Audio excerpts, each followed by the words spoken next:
sei. O senhor pode me descrever o seu envolvimento nessa questão das sondas? Excelência, essa questão das sondas, na verdade, sempre foi uma questão complicada dentro de casa. Tá. Nós tínhamos duas empresas. Isso nasceu lá em 2009. Esse assunto do projeto de sondas, na verdade, é o seguinte. Lá em 2009, não existia ainda nem ideia da gente construir no Brasil. 2008 e 2009. Tem até uns e-mails na denúncia do Barusco pedindo nosso apoio para defender as teses da Petrobras junto à Dilma. Nasceu o seguinte: a Petrobras fez um lançamento de uma licitação para fretamento de sondas, que era um negócio da Odebrecht Óleo e Gás. E na época nós tínhamos interesse. Nós íamos comprar as sondas da Coreia e afretar a Petrobras. E a ideia era a Petrobras fazer uma licitação de 40 sondas. Eu acompanhava isso através eu era presidente do Conselho da Odebrecht Óleo e Gás. E era um investimento relevante. Cada sonda, 600 milhões, era um investimento aí, eu tinha um acompanhamento mais de perto. Bom, aí a Dilma ficou chateada quando descobriu que, pô, não tem nenhum sentido. Quer dizer que a Petrobras vai fazer essa licitação e todas as sondas vão ser compradas no exterior, tá? E a Petrobras mesmo dizia que aqui no Brasil não tinha capacidade de fazer isso. E pedia nosso apoio para ajudar a Dilma a mostrar que não tinha. E no final das contas, acabou tendo um compromisso entre a Petrobras e o governo, e o governo buscou as outras as empresas para dar um certo conforto ao governo de que elas seriam capazes, que era o seguinte: o governo aceitou, lá em 2008, 2009, deixar 12 sondas serem licitadas, com o compromisso de que as outras 28 seriam depois licitadas para serem construídas no Brasil. E aí começa a discussão interna nossa, porque para o Odebrecht Óleo e Gás era ruim fazer no Brasil, porque essas sondas, quase todas as sondas do mundo foram feitas na Coreia. Talvez Sim. umas poucas foram feitas em Singapura. E o Brasil queria inventar e construir sondas aqui no Brasil. Inclusive com conteúdo nacional absurdo, que era uma briga que eu tinha, porque, para você ter ideia, a sonda feita na Coreia, que construiu quase todas as sondas do mundo, 35, a informação que eu tive é que 35% do conteúdo é coreano. Sim. E o Brasil queria produzir uma sonda com 60% de conteúdo brasileiro, quer dizer, coisa de maluco.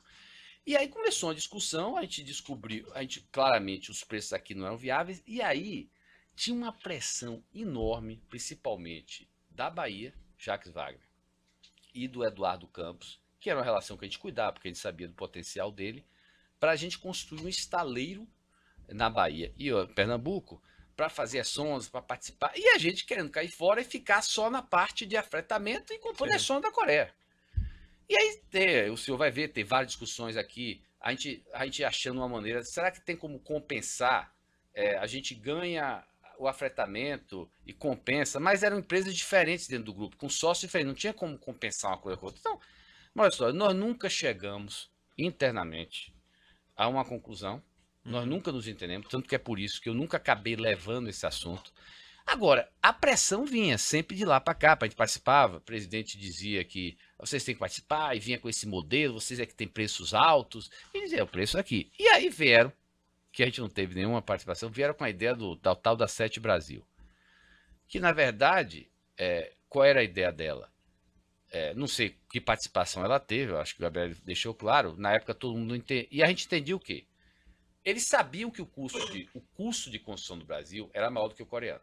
Sim. Aí eles inventaram um modelo Sete Brasil que teria financiamento barato, custo de capital barato, e quando você joga custo de capital barato com custo de construção caro, você sai com a tarifa que é aceitável para a Petrobras.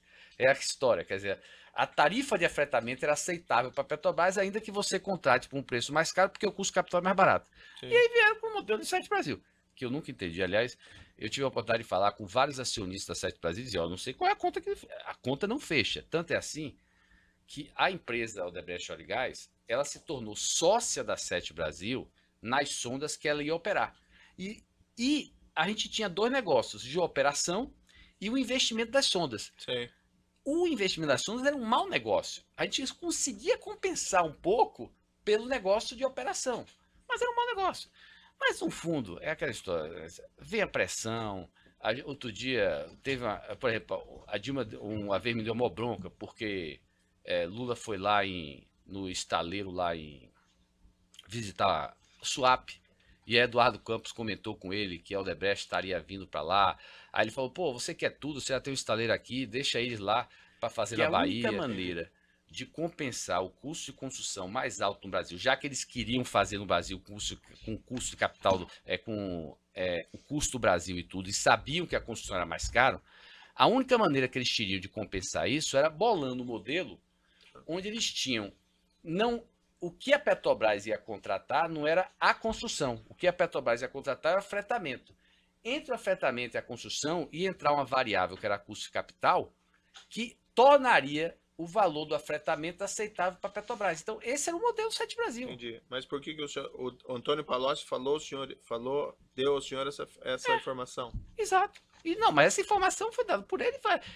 O modelo Sete Brasil é isso, quer dizer, o modelo Sete Brasil é compensar o custo de construção maior no Brasil via tarifa de arrendamento, que é o que a Petrobras contrata. Tem até um e-mail que eu mando para Márcio, de uma reunião que eu tive com a Dilma, sobre outro assunto, que era de arenas, tudo, que estava tendo problema.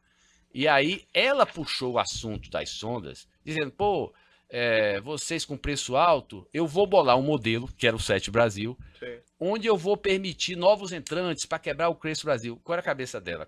A Sete Brasil ia contratar estaleiros virtuais.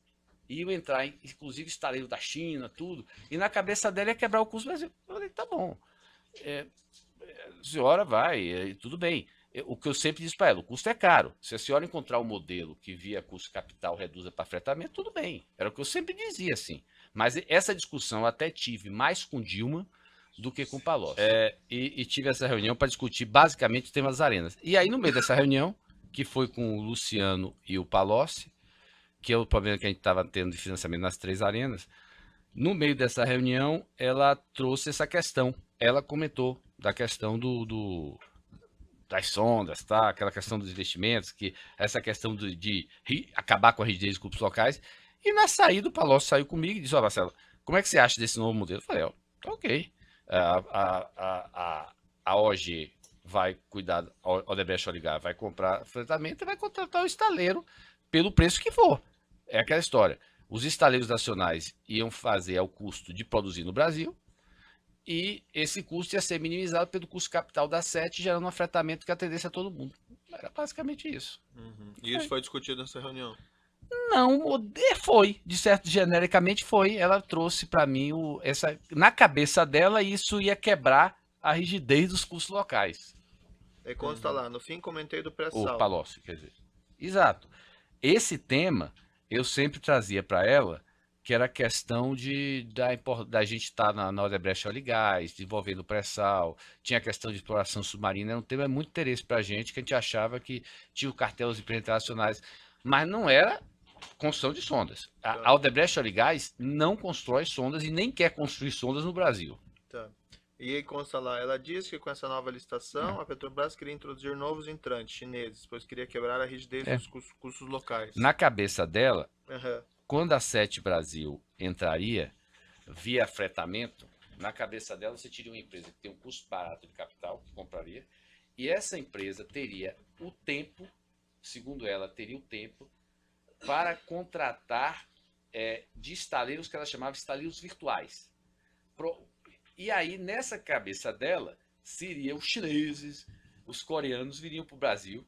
E eu disse para ela o seguinte, primeiro, se eles vierem para cá para o Brasil, eles vão ter o mesmo custo que a gente. Então, eu não tenho medo de competir com o chinês no Brasil. Eu não posso competir com o chinês com custo na China.